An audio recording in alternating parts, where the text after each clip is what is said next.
ಅಖಿಲ ಭಾರತ ಬ್ಯಾಂಕ್ ನಿವೃತ್ತರ ನ್ಯಾಯಯುತ ಬೇಡಿಕೆಗಳ ಅನುಷ್ಠಾನಕ್ಕೆ ಆಗ್ರಹಿಸಿ ಹುಬ್ಬಳ್ಳಿಯ ಡಾ ಬಾಬಾ ಸಾಹೇಬ್ ಅಂಬೇಡ್ಕರ್ ಅವರ ಮೂರ್ತಿ ಎದುರಿಗೆ ಪ್ರತಿಭಟನಾ ಧರಣಿ ನಡೆಸಲಾಯಿತು.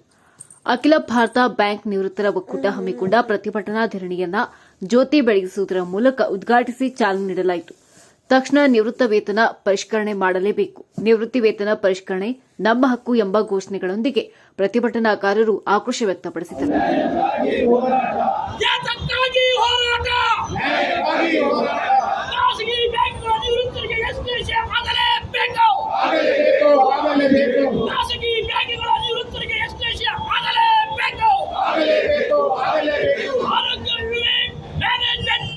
ಈ ಸಂದರ್ಭದಲ್ಲಿ ಪ್ರತಿಭಟನಾ ಧರಣಿಯ ನೇತೃತ್ವವನ್ನು ವಹಿಸಿದ ಮುಖಂಡರುಗಳು ಮಾತನಾಡಿ, ಬ್ಯಾಂಕ್ ನಿವೃತ್ತರ ವೇತನ ವರ್ತಮಾನ ಬ್ಯಾಂಕ್ ನೌಕರರ ವೇತನಕ್ಕೆ ಅನುಗುಣವಾಗಿ ಪರಿಷ್ಕರಣೆ ಮಾಡಿ ಹೆಚ್ಚಿಸಬೇಕು. ಬ್ಯಾಂಕ್ ನಿವೃತ್ತರಿಗೂ ಉಚಿತ ಆರೋಗ್ಯ ವಿಮೆ ಜಾರಿ ಮಾಡಬೇಕು. ಖಾಸಗಿ ಬ್ಯಾಂಕುಗಳ ನಿವೃತ್ತರಿಗೂ ಸರ್ಕಾರಿ ಬ್ಯಾಂಕುಗಳಲ್ಲಿ ಇರುವಂತೆ ಎಲ್ಲ ಸೌಲಭ್ಯಗಳನ್ನು ನೀಡಬೇಕು ಮತ್ತು ಇನ್ನು ಅನೇಕ ನಿವೃತ್ತರ ನ್ಯಾಯಯುತ ಬೇಡಿಕೆಗಳನ್ನು ಈಡೇರಿಸುವಂತೆ ಆಗ್ರಹಿಸಿದರು.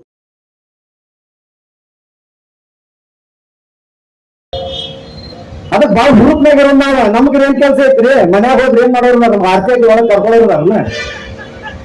ಏನೋ ಒಂದು ಅವಕಾಶ ಸಿಕ್ಕೈತಿ, ಎಲ್ಲರೂ ಬಂದೇವಿ. ಒಂದು ಹುಡುಗಿ ಅಂದ್ರೆ ನಾವು ಸೀದಾ ಫೈನಾನ್ಸ್ ಮಿನಿಸ್ಟರ್ ಆಗಿರ್ಬೇಕು. ಗ್ರಾಮೀಣ ಬ್ಯಾಂಕಿಂದ ಹೇಳ್ತೇನೆ ನಾನು ನಿಮ್ಗೆ. ಭಾಳ ಅಂದ್ರೆ ಕಮರ್ಷಿಯಲ್ ಬ್ಯಾಂಕ್ನವ್ರು ಗೊತ್ತಿಲ್ಲ. ನಮ್ಮ ಹೋರಾಟದ ಭಾಳ ನಾವು ಅನುಭವಿಸ್ತೀವಿ. ಬರೀ 1 ಲಕ್ಷ ಜನ ಈಗ ಅದೇವಿ, ಅವಾಗ ಬರೀ 30,000-40,000 ಜನ. 2001ನೇ ಇಸ್ವಿಯೊಳಗೆ ನಮ್ ಸುಪ್ರೀಂ ಕೋರ್ಟ್ ಡಿಸಿಷನ್ ಬಂತು, ಪೆನ್ಷನ್ ಕೊಡ್ಬೇಕಂತೇಳಿ. 93 ನಿಮ್ಗೆಲ್ಲ ಬಂತು. ನಾವು ಬಹಳ ಹುರುಪ್ನಾಗಿದ್ವಿ, ನಮಗೂ ಪೆನ್ಷನ್ ಬರ್ಬೇಕಂತೇಳಿ. 2001ನೇ ಇಸ್ವಿ ಬಂತು, ಏನೂ ಕೊಡ್ಲಿಲ್ಲ. 20 ವರ್ಷ ಕಾನೂನು ಹೋರಾಟ ನಾವು ಮಾಡಿದ್ವಿ. ಮೊನ್ನೆ ನಮ್ ಡೆಡ್ಲೈನ್ ಇತ್ತು 31/12/2024. ಈ ಗ್ರಾಮೀಣ ಬ್ಯಾಂಕ್ನಾಗ ಯಾರು ರಿಟೈರ್ ಆಗ್ಯಾರ, ಯಾರ ರಾಜೀನಾಮೆ ಕೊಟ್ಟಾರ, ಯಾರ ಡಿಸ್ಮಿಸ್ ಆಗ್ಯಾರ, ಯಾರ ಟರ್ಮಿನೇಷನ್ ಆಗ್ಯಾರ, ಯಾರ ರಿಮೂವ್ ಆಗ್ಯಾರ, ಎಲ್ಲರಿಗೂ ಅರಿಯರ್ ಸಮೇತ ಬೇಕಂತ ಹೇಳಿದ್ರೆ ನಮ್ಮ ಬ್ಯಾಂಕ್ನಾಗ ಸುಮಾರು 250 ಕೋಟಿ ರೂಪಾಯಿ ಅರಿಯರ್ ಸಮೇತ ನಾವು ಕೊಡಿಸಿ. ಒಂದು ಸಣ್ಣ ಬ್ಯಾಂಕ್ ಇದ್ರೆ ಮತ್ತೆ ಎಲ್ಲವೂ ಸರಿ ಹೋಗ್ತದೆ. ಧರಣಿವರೆಗೂ ಹೋಗಿ ಉಪವಾಸ ಹೋದ್ರೆ ಇಲ್ಲಿ ನಮ್ಮ ಪೊಲೀಸರಿಗೆ ಆಗ್ಲಿಕ್ಕಿಲ್ಲ. ವೈದ್ಯರವರೇ ಕಷ್ಟ ಆಗ್ಬೋದು. ಯಾರು ವೈದ್ಯರವರೇ ಯಾರು? ಅದಕ್ಕೆ ಮೊದಲನೇ ನಾವು ಹೇಗಾದ್ರೂ ಮಾಡಿ ಅದನ್ನ ನಿವಾರಣೆ ಮಾಡ್ಕೊಳ್ಳೋಣ. ನಾವು ಯಾವುದೇ ಆದ್ರೂ ಇಲ್ಲೀಗಲ್ ಆಗಿ ಹೋಗ್ತಾ ಇಲ್ಲ, ಲೀಗಲ್ ಆಗಿ ಕೇಳ್ತಾ ಇದ್ದೀವಿ. ಎಲ್ಲ ಜೆನ್ಯೂನ್ ಇದೆ. ಗೌರ್ಮೆಂಟ್ನವರು ಪಾಸಿಟಿವ್ ಆಗಿ ತಗೊಂಡು ನಮ್ಮ ಇದನ್ನ ಆದಷ್ಟು ಬೇಗ ಸೊಲ್ಯೂಷನ್ ಕಂಡು ಹಿಡಿದು ನಮ್ಗೆಲ್ಲರಿಗೂ ಒಂದು ನೆಮ್ಮದಿ ಕೊಡ್ತಾರೆ ಅಂತ ಹೇಳ್ತಾ ನನ್ನ ಮಾತನ್ನು ಮುಗಿಸ್ತೇನೆ. Thank you very much. ಆಶಾವಾದಿಯಾಗಿ ನಾನು ಹೇಳ್ತಾ ಇದ್ದೀನಿ, being a optimist, I am telling you that all our difficulties ಇಲ್ಲ ವೈಪ್ಡ್ ಔಟ್. ನಾವು ಹೆಚ್ಚಾಗಿ ಸರ್ಕಾರ ಹೇಳುತ್ತೆ ಸೀನಿಯರ್ ಸಿಟಿಜನ್ಸ್ನ ಆರೋಗ್ಯ ಬಹಳ ಮುಖ್ಯ, ಅದಕ್ಕೋಸ್ಕರ ಸುಮಾರಷ್ಟು ಸ್ಕೀಮ್ಗಳನ್ನು ಮಾಡಿದ್ದೇವೆ ಅಂತ ಹೇಳುತ್ತೆ. ಮತ್ತೊಂದು ಕಡೆ ಇನ್ಶೂರೆನ್ಸ್ ಮೇಲೆ ಇರ್ತಕ್ಕಂಥ GST ಏನಿದೆ ಅದನ್ನು ಕಡಿಮೆ ಮಾಡ್ಕೊಳ್ಳೋದಕ್ಕೆ ಯಾವ ಸರ್ಕಾರ, ರಾಜ್ಯ ಸರ್ಕಾರವಾಗಲಿ ಅದರ ಪಾಲನ್ನು ತಗೊಳ್ತಾ ಇರುವಂಥ ಕೇಂದ್ರ ಸರ್ಕಾರವಾಗಲಿ ಮುಂದೆ ಬರ್ತಾ ಇಲ್ಲ. ಅದಕ್ಕೋಸ್ಕರ ನಮ್ಮ ಈ ಹೋರಾಟ ನಡೀತಾ ಇದೆ. ಮತ್ತೊಂದು ಮುಖ್ಯವಾದ ಹೋರಾಟ ಅಂತ ಹೇಳಿದ್ರೆ, ಬ್ಯಾಂಕಿಂಗ್ ಕ್ಷೇತ್ರದಲ್ಲಿ 2 ಪಬ್ಲಿಕ್ ಸೆಕ್ಟರ್ ಬ್ಯಾಂಕ್ಸ್ ಇದೆ ಮತ್ತು ಹಾಗೂ ಪ್ರೈವೇಟ್ ಸೆಕ್ಟರ್ ಬ್ಯಾಂಕ್ಸ್ ಇದೆ. ಪ್ರೈವೇಟ್ ಸೆಕ್ಟರ್ ಬ್ಯಾಂಕಿನವ್ರದ್ದು ಸಹ ಈ ರಾಷ್ಟ್ರದ ಒಂದು ಆರ್ಥಿಕ ವ್ಯವಸ್ಥೆಗೆ ಕೊಡ್ತಾ ಇರ್ತಕ್ಕಂಥ ಕೊಡುಗೆ ಕಡಿಮೆ ಏನಲ್ಲ. ಅವ್ರಿಗೂ ಸಹ ಈ ಪ್ರೈವೇಟ್ ಸೆಕ್ಟರ್ ಬ್ಯಾಂಕಿನವರಿಗೂ ಸಹ ಪಬ್ಲಿಕ್ ಸೆಕ್ಟರ್ ಬ್ಯಾಂಕಿನವರಿಗೆ ಏನು ಸವಲತ್ತನ್ನು ಕೊಡ್ತೀರಾ ಆ ಸೌಲಭ್ಯವನ್ನು ಅವರಿಗೂ ಕೂಡ ವಿಸ್ತರಣೆ ಮಾಡಬೇಕು ಅಂತಕ್ಕಂಥದ್ದು ಸಹ ನಮ್ಮ ಈ ಒಂದು ಬೇಡಿಕೆಯಲ್ಲಿ ಸೇರಿದೆ. ಅದೇ ರೀತಿ ಸ್ಪೆಷಲ್ ಅಲವೆನ್ಸ್ ಏನಿದೆ, ವಿಶೇಷವಾದ ಒಂದು ಭತ್ಯೆಯನ್ನು ಏನು ಕೊಡ್ತಾರೆ, ಆ ಭತ್ಯೆಗೆ ಈಗ ನಮಗೆ ಪೆನ್ಷನ್ಗೆ ಅಥವಾ PFಗೆ ಅಥವಾ ಗ್ರಾಚ್ಯುಟಿಗೆ ಅದು ಸೇರ್ತಾ ಇಲ್ಲ. ಅದನ್ನು ಸೇರಿಸ್ಬಿಟ್ಟು ನೌಕರರು ನಿವೃತ್ತಿ ಹೊಂದುವಂತಹ ಸಂದರ್ಭದಲ್ಲಿ ಅದನ್ನು ಸಹ ಸೇರಿಸ್ಬಿಟ್ಟು ಅವರ ನಿವೃತ್ತಿ ಒಂದು ಏನಿದೆ ಬೆನಿಫಿಟ್ ಏನಿದೆ ಅದನ್ನು ಕೊಡಬೇಕು ಅಂತಕ್ಕಂಥದ್ದು ಸಹ ಈ ಬೇಡಿಕೆಯಲ್ಲಿದೆ. ಈ ಬೇಡಿಕೆಯನ್ನು ಈಡೇರಿಸೋಕ್ಕೋಸ್ಕರ ನಾವು ಅಖಿಲ ಭಾರತ ಮಟ್ಟದಲ್ಲಿ ಈ ಒಂದು ಸಂಘಟನಾತ್ಮಕವಾಗಿ ಈ ಒಂದು ಧರಣಿ ಕಾರ್ಯಕ್ರಮ ನಡೆಸ್ತಾ ಇದ್ದೇವೆ.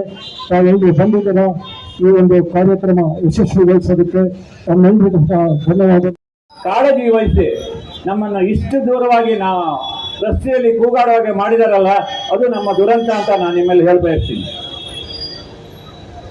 ಆದರೆ ಇಲ್ಲಿ ಇದ್ದವರೆಲ್ಲರೂ ಬ್ಯಾಂಕಿಗೆ ಸೇರಿದಾಗಿನಿಂದ ನಿಮ್ಮ ಒಂದು ಯೂನಿಯನ್ ಸೇರಿಕೊಂಡು ಆವತ್ತಿಂದ ನಾವು ಈ ಥರ ಕಾರ್ಯಕ್ರಮಗಳನ್ನು ಎಲ್ಲ ಮಾಡ್ಕೊಂಡೇ ಬಂದವರು. ಬೈಪಾಟೆಟ್ ಇರ್ಬೋದು, ಪೆನ್ಷನ್ ಇರ್ಬೋದು, ಎಲ್ಲದಕ್ಕೂ ನಾವು ಹೊಡೆದಾಡಿ ಬಂದವರೇ ನಾವು.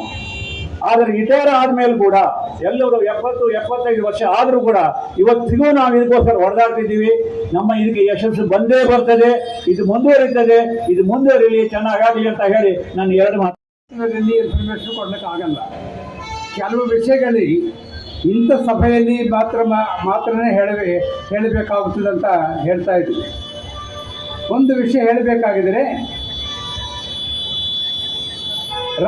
ಯಾರೋ ಪಾಲಿಟಿಕ್ಸ್ ಫಾಲೋ ಮಾಡಿದವರಿಗೆ ಆಂಧ್ರ ಪ್ರದೇಶ್ 2014 ಡಿವಿಷನ್ ಆಗಿದೆ.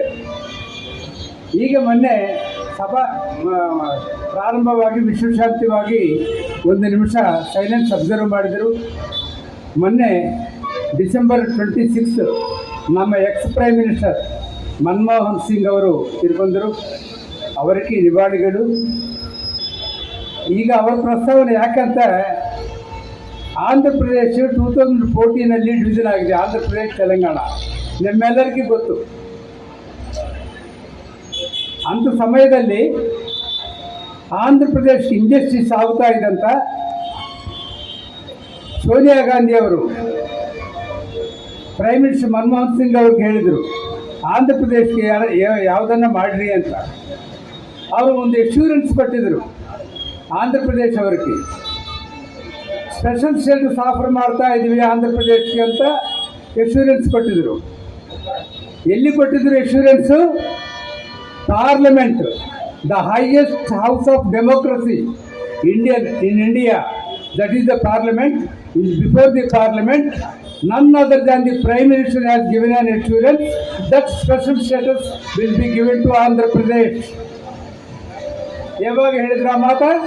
2014 ಹೇಳಿದರು. ಇವಾಗ 2024 ಹೋಗಿ 2025 ಎಂಟರ್ ಆಗಿದೆ. 10 ವರ್ಷ ಮೇಲಾಗಿದೆ. 10 ವರ್ಷದಿಂದನೂ ನಮ್ಮ ಆಂಧ್ರ ಪ್ರದೇಶಕ್ಕೆ ಸ್ಪೆಷಲ್ ಸ್ಟೇಟಸ್ ಕೊಟ್ಟಿಲ್ಲ.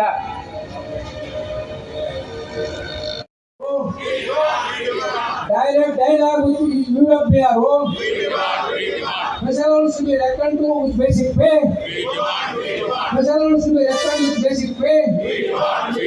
Pension option issues of resign should be resolved. Pension option issue of resign is implementation of taxation to private sector banks. Implementation. More than 3,000 reasons are left out. They have not taken during the year 2010 when another settlement was signed by the UFBU and IBA. More than 3,65,000 people, those who have not taken the pension option, they could be able to have that pension settlement during the 10th bipartite settlement. At that point of time, you understand, the NPS has come, new pension scheme has come, because government is very much particular. If you want to give one more option, NPS has to be accepted by the bank employees are concerned. So 2010 onwards, April 30th, 2010 onwards, our retirees are concerned. ನಮ್ಮ ಜವಾಬ್ದಾರಿ ಅದನ್ನು ಮಾಡಿದ್ದೀವಿ. ಒಂದು ವಿಷಯ ತಿಳ್ಕೊಳ್ಬೇಕು, ಯಾರೇ ಆಗಲಿ ನಾವು ಪೆನ್ಷನ್ ಅನ್ನ ರಿಟೈರೀಸ್ಗೆ ನಾವು ಭಿಕ್ಷೆ ಕೊಟ್ಟಿದ್ದೇವೆ ಅಂತೇಳಿ ತಿಳ್ಕೊಂಡ್ರೆ ಅದು ತಪ್ಪು. ಈ ನಮ್ಮ ದೇಶ ಹಾಗೂ ಇಡೀ ಪ್ರಪಂಚದ ಲೇಬರ್ ಲಾಸ್ನ ಪ್ರಕಾರ ಯಾವುದೇ ಸರ್ವಿಸ್ ಯೂನಿಯನ್ನು ಅವರಿಗೆ ಒಂದು ಜವಾಬ್ದಾರಿ ಏನೆಲ್ಲ ಇದೆ ಅಂತ ಹೇಳಿದ್ರೆ, ಒಂದು ಸರ್ವಿಸ್ನಲ್ಲಿ ಇದ್ದವರ ಸರ್ವಿಸ್ ಕಂಡೀಷನ್ ಅನ್ನ ಇಂಪ್ರೂವ್ ಮಾಡೋದು. ಅದು ಮಾತ್ರ ಅಲ್ಲ, ರಿಟೈರ್ ಆದ ನಂತರ ಅವರಿಗೆ ಯೋಗ್ಯವಾದ ಗೌರವಯುತವಾದ ಜೀವನ ನಡೆಸಲಿಕ್ಕೆ, ಭದ್ರತೆಯನ್ನು ಒದಗಿಸಲಿಕ್ಕೆ ಅನುಕೂಲ ಆಗುವಂತ ಟರ್ಮಿನಲ್ ಬೆನಿಫಿಟ್ಸ್ ಕೊಡೋದು ಕೂಡ ಸರ್ವಿಸ್ ಯೂನಿಯನ್ಸ್ನ ಜವಾಬ್ದಾರಿ. ಸರ್ವಿಸ್ ಯೂನಿಯನ್ಸ್ನ ಜವಾಬ್ದಾರಿ ಅಂತ ಹೇಳಿದ್ರೆ not only increment, promotion, transfer ಅಲ್ಲ, ರಿಟೈರ್ ಆದ ನಂತರ ಅವರಿಗೆ pension, provident fund, leave encashment, gratuity ಇದನ್ನು ಕೂಡ ನ್ಯಾಯವಾದ ಉಚಿತವಾದ ರೀತಿಯಲ್ಲಿ ಕೊಡಿಸೋದು ಕೂಡ ಸರ್ವಿಸ್ ಯೂನಿಯನ್ನ ಜವಾಬ್ದಾರಿ. ಅದು ಒಂದು. ಪೆನ್ಷನ್ ಅದು ಬೈಪಾರ್ಟರ್ ಸೆಟಲ್ಮೆಂಟ್ಗಿಂತ ಮುಂಚೆ ರಿಟೈರ್ಡ್ ಆದವ್ರಿಗೆ ಎಕ್ಸ್ಪ್ರೆಸಿ ಅವ್ರಿಗೂ ಸಹ ಸಿಗ್ತಾ ಇದೆ. Improvements have taken place. Pension updation also has taken place for the employees who retired before 2002. ಆಗಿದೆ ಕಾಮ್ರೇಡ್ಸ್, ಅದು ಸಹ. ಮತ್ತು ಅಷ್ಟು ಮಾತ್ರ ಅಲ್ಲ, ನಾನು ಯೂನಿಯನ್ ಬ್ಯಾಂಕ್ ಆಫ್ ಇಂಡಿಯಾದಲ್ಲಿ ಅವರು AUBA ವೈಸ್ ಪ್ರೆಸಿಡೆಂಟ್ ಅಂತ ಈಗಲೂ ಇರೋದ ಕಾರಣ ಅದರದ್ದು ಕೆಲವು ಸಂಗತಿಗಳನ್ನು ಹೇಳ್ತೇನೆ. ಅದು ಏನಂದರೆ, ಒಂದು ಈಗ ಮಿನಿಮಮ್ ಪೆನ್ಷನ್ ಅಂತ ಹೇಳಿ 10,000 ಅಂತ ಮಿನಿಮಮ್ ಬೇಸಿಕ್ ವೇಜಸ್ ಅಂತ ಹೇಗೆ ಮಾಡ್ತಾರಲ್ಲ, ಯೂನಿಯನ್ ಬ್ಯಾಂಕ್ ಆಫ್ ಇಂಡಿಯಾದಲ್ಲಿ ಮಿನಿಮಮ್ ಪೆನ್ಷನ್ ಇಸ್ 10,000. ಯಾಕೆಂದರೆ part time employees, part time sweepers, sub staff retirees ಅವ್ರಿಗೆಲ್ಲದಕ್ಕೆ less than 10,000 they are getting. Now they are getting minimum is 10,000 in Union Bank of India. That is one achievement they have got it. Plus, even medical insurance 17,000 bank is funding. It's giving as a subsidy for a medical insurance scheme, and remaining amount will be given as a loan to the retirees. That is 30 ವರ್ಷದ ಹಳೆ demand ಅದಾವ ನಿಮಗೆಲ್ಲ. 30 ವರ್ಷದ ಹಳೆ, 30 ವರ್ಷದ ಪಾಪ ಆ ಸರ್ಕಾರ ಕಳ್ಕೋಬೇಕಾಗಿದೆ. ಕೇಂದ್ರ ಸರ್ಕಾರ ನಿಮ್ಮ ಕಡೆ ಕಣ್ಣು ತೆಗೆದು ನೋಡ್ಬೇಕಾಗಿದೆ. ಇವತ್ತು ಬಾಬಾ ಸಾಹೇಬ್ ಅಂಬೇಡ್ಕರ್ ಅವರ ಆಶ್ರಯದಾಗ ನೀವು ಬಂದಿರಿ ಅಂದ್ರೆ ಗೆದ್ದಂಗನ, ನೀವು ಗೆದ್ದಂಗನ. ನಿಮ್ಮ ಹೋರಾಟ ಯಶಸ್ವಿನ ನಾವು ಇಡೀ ಕರ್ನಾಟಕದ SC ST ಸತ ಹೇಳ್ತೀವಿ. ಈ ಬಗ್ಗೆ ಸರ್ಕಾರಕ್ಕೆ ಪತ್ರ ಬರೀರಿ. ಈ ಹೋರಾಟದ ಏನು ಅವ್ರ ಬೇಡಿಕೆಗಳದಾವ ಸಮರ್ಥನೀಯವಾಗ್ಯದಾವ, ಅವ್ರಿಗೆ ನಮ್ಮ ಬೆಂಬಲ ಸಿಗಲಿ ಅನ್ನೋದಕ್ಕೆ ನಾವು ಪ್ರಧಾನಮಂತ್ರಿಗಾಗಲಿ, ರಾಷ್ಟ್ರಪತಿಗಾಗಲಿ, ನಿಮ್ಮ ಬ್ಯಾಂಕಿನ ಏನು RBI ಬ್ಯಾಂಕಿನ ಉನ್ನತ ಅಧಿಕಾರಿಗಳಿಗಾಗಲಿ, ನಮ್ಮ ಎಲ್ಲ ಅಸೋಸಿಯೇಷನ್ನಿಂದ ನಿಮಗೆ ಬೆಂಬಲ ಕೊಡುವಂಥ ವ್ಯವಸ್ಥೆ ನಾವು ಮಾಡಿ. ಅದಕ್ಕೆ ದಯಮಾಡಿ, ಇದು ಹೋರಾಟದ ಭೂಮಿ.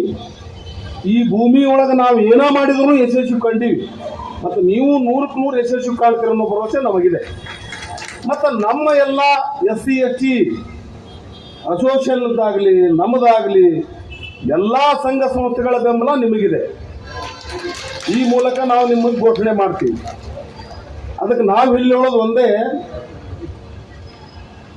ಯಾವುದೋ ಹೋರಾಟಗಳು ಸರ್ಕಾರ ನಿಷ್ಕ್ರಿಯಾದಾಗ ನಮ್ಮ ಇನ್ಫಾರ್ಮೇಷನ್ ಕೊಡ್ಲಿಕ್ಕೆ ಆಗಲ್ಲ. ಕೆಲವು ವಿಷಯಗಳಲ್ಲಿ ಇಂಥ ಸಭೆಯಲ್ಲಿ ಮಾತ್ರನೇ ಹೇಳಬೇಕಾಗುತ್ತದೆ ಅಂತ ಹೇಳ್ತಾ ಇದ್ದೀವಿ. ಒಂದು ವಿಷಯ ಹೇಳಬೇಕಾಗಿದ್ರೆ, ಯಾರೋ ಪಾಲಿಟಿಕ್ಸ್ ಫಾಲೋ ಮಾಡಿದವರಿಗೆ ಆಂಧ್ರ ಪ್ರದೇಶ್ 2014 ಡಿವಿಷನ್ ಆಗಿದೆ. ಈಗ ಮೊನ್ನೆ ಸಭಾ ಪ್ರಾರಂಭವಾಗಿ ವಿಶ್ವಶಾಂತಿವಾಗಿ 1 ನಿಮಿಷ ಸೈಲೆನ್ಸ್ ಅಬ್ಸರ್ವ್ ಮಾಡಿದರು. ಮೊನ್ನೆ ಡಿಸೆಂಬರ್ 26 ನಮ್ಮ ಪ್ರೈಮ್ ಮಿನಿಸ್ಟರ್ ಮನಮೋಹನ್ ಸಿಂಗ್ ಅವರು ತೀರ್ಕೊಂಡರು. ಅವರಿಗೆ ನಿವಾಳಿಗಳು. ಈಗ ಅವರ ಪ್ರಸ್ತಾವನೆ ಯಾಕಂತ, ಆಂಧ್ರ ಪ್ರದೇಶ 2014 ಡಿವಿಷನ್ ಆಗಿದೆ. ಆಂಧ್ರ ಪ್ರದೇಶ, ತೆಲಂಗಾಣ ನಿಮ್ಮೆಲ್ಲರಿಗೂ ಗೊತ್ತು. ಅಂಥ ಸಮಯದಲ್ಲಿ ಆಂಧ್ರ ಪ್ರದೇಶ ಇಂಜಸ್ಟಿಸ್ ಆಗ್ತಾ ಇದ್ದಂತ ಸೋನಿಯಾ ಗಾಂಧಿ ಅವರು ಪ್ರೈಮ್ ಮಿನಿಸ್ಟರ್ ಮನಮೋಹನ್ ಸಿಂಗ್ ಅವ್ರಿಗೆ ಹೇಳಿದರು, ಆಂಧ್ರ ಪ್ರದೇಶಕ್ಕೆ ಯಾವುದನ್ನು ಮಾಡಿರಿ ಅಂತ.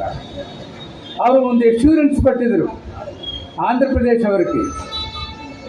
ಸ್ಪೆಷಲ್ ಸ್ಟೇಟಸ್ ಆಫರ್ ಮಾಡ್ತಾ ಇದ್ದೀವಿ ಆಂಧ್ರ ಪ್ರದೇಶಕ್ಕೆ ಅಂತ ಎಶ್ಯೂರೆನ್ಸ್ ಕೊಟ್ಟಿದ್ದರು. ಎಲ್ಲಿ ಕೊಟ್ಟಿದ್ರು assurance? Parliament, the highest house of democracy in India, that is the parliament. Before the parliament, none other than the Prime Minister has given an assurance that special status will be given to Andhra Pradesh. ಯಾವಾಗ ಹೇಳಿದ್ರು ಆ ಮಾತ? 2014 ಹೇಳಿದರು. ಇವಾಗ 2024 ಹೋಗಿ 2025 enter ಆಗಿದೆ. 10 ವರ್ಷ ಮೇಲಾಗಿದೆ. 10 ವರ್ಷದಿಂದನೂ ನಮ್ಮ ಆಂಧ್ರ ಪ್ರದೇಶಕ್ಕೆ ಸ್ಪೆಷಲ್ ಸ್ಟೇಟಸ್ ಕೊಟ್ಟಿಲ್ಲ. ಬಗ್ಗೆ ಸ್ಟೀಫನ್ ಅವರು ಮಾತಾಡಿದರು. ವರ್ಕಿಂಗ್ ಎಂಪ್ಲಾಯೀಸ್ ಬಗ್ಗೆ ನಮ್ಮ ಬ್ಯಾಂಕಲ್ಲಿ ಹೋಗಿ ನಾವು ನಿಂತರೆ ನಮ್ಮನ್ನು ಯಾರೂ ಮಾತಾಡ್ಸೋದ ಇಲ್ಲ. This is A fact of the case. Even ನಮ್ಗೆ ರಿಪೋರ್ಟ್ ಗೊತ್ತಿದೆ, ಬಾಂಬೆಯಲ್ಲಿ ಜನರಲ್ ಮ್ಯಾನೇಜರ್ಸ್ ಹೋಗಿ ಕೌಂಟ್ರಲ್ಲಿ ನಿಂತಿರ್ತಾರೆ. ಅವ್ರು ಕೇಳ್ತಾರೆ, I am GM so and so, what can I. ಈ ಧರಣಿಯಲ್ಲಿ ಕೆ ವಿಶ್ವನಾಥ್ ನಾಯಕ್ ಪ್ರಧಾನ ಕಾರ್ಯದರ್ಶಿಗಳು, ಬಿ ವೆಂಕಟರಾವ್ ಪ್ರಧಾನ ಕಾರ್ಯದರ್ಶಿಗಳು, ಎಂಎಸ್ ಭಟ್ ಸಹ ಕಾರ್ಯದರ್ಶಿಗಳು, ಅಜಯ್ ಕುಮಾರ್ ಉಪ ಮಹಾ ಕಾರ್ಯದರ್ಶಿಗಳು, ಡಾ ಡಿಜಿ ಶೆಟ್ಟಿ ಅಧ್ಯಕ್ಷರು, ಬ್ಯಾಂಕರ್ಸ್ ಕ್ಲಬ್ ಜಿಲ್ಲಾಧ್ಯಕ್ಷರಾದ ಚನ್ನಪ್ಪ ಝಳಕಿ, ಮಲ್ಲಿಕಾರ್ಜುನ್ ಮಡಿನೂರು ಪ್ರಧಾನ ಕಾರ್ಯದರ್ಶಿ, ಸಿಎ ಗಂಟೆಪ್ಪಗೋಳ್, ಜಿಎಂ ವೈದ್ಯ, ಎಂಎಸ್ ಬಾನದ್, ವೀರರೆಡ್ಡಿ, ಎಸ್ಪಿ ಹುಬ್ಬಳ್ಳಿಕಾರ್, ಶಂಕರ್ ಅಜ್ಮನಿ ಅಧ್ಯಕ್ಷರು, ಪರಿಶಿಷ್ಟ ಜಾತಿ ಪರಿಶಿಷ್ಟ ಪಂಗಡ ಒಕ್ಕೂಟ ಉತ್ತರ ಕರ್ನಾಟಕ, ಇನ್ನು ಪರಿಶಿಷ್ಟ ಜಾತಿ ಪರಿಶಿಷ್ಟ ಪಂಗಡದ ಮತ್ತು ನಾರಾಯಣ ಭಟ್ ಕರ್ನಾಟಕ ಪರಿಶಿಷ್ಟ ಜಾತಿ ಪರಿಶಿಷ್ಟ ಪಂಗಡದ ಹಿಂದುಳಿದ ವರ್ಗಗಳ ಸಂಘಟನೆಗಳು ಹಾಗೂ ಇನ್ನು ಅನೇಕ ಸಂಘಟನೆಗಳು ಸೇರಿದಂತೆ ಮೊದಲಾದವರು ಭಾಗವಹಿಸಿದ್ದರು.